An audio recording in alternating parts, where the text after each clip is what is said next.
दरम्यान मराठा आरक्षणासाठी अधिवेशन आयोजित केलं जाणार नाही असा दावा विरोधी पक्षनेते विजय वडेट्टीवारांनी केला। सगळे सोयरे संदर्भातला जो जीआर आणण्याचा प्रयत्न केला होता त्यामुळे ओबीसी समाजावरती अन्याय होईल असं आपल्याला वाटत असल्याचंही वडेट्टीवार म्हणतात।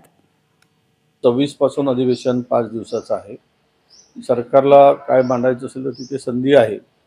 मला वाटत नाही की हे अधिवेशन आता बोलवलं जाईल।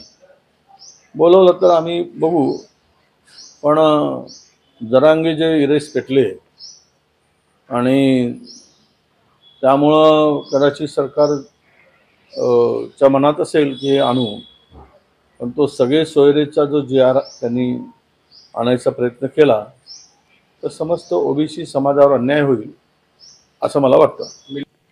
आणि विजय वडेट्टीवार विशेष अधिवेशन होणार नसल्याचा अंदाज व्यक्त करत असले तरी मंत्री छगन भुजबळांनी कालच ओबीसी मेळाव्यात 15, 16 किंवा 17 फेब्रुवारीला अधिवेशन आयोजित केलं जाईल असं स्पष्टपणे सांगितलं।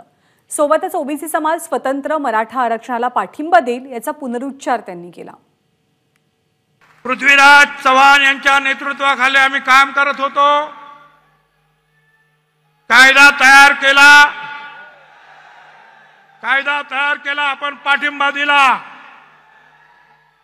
फडणवीस साहेबांनी दुसरा कायदा केला, आपण पाठिंबा दिला। आपलं म्हणणं एवढंच आहे। आणि आता 15 आणि 16 फेब्रुवारीला 15, 16 किंवा 17 फेब्रुवारीला नवीन कायदा परत मराठा समाजाला वेगळं आरक्षण देण्याचा येतो आहे। त्या कायद्याच्या पाठीमागे सुद्धा आम्ही खंबीरपणे उभे राहणार आहोत। एबीपी माझा, उघडा डोळे बघा नीट।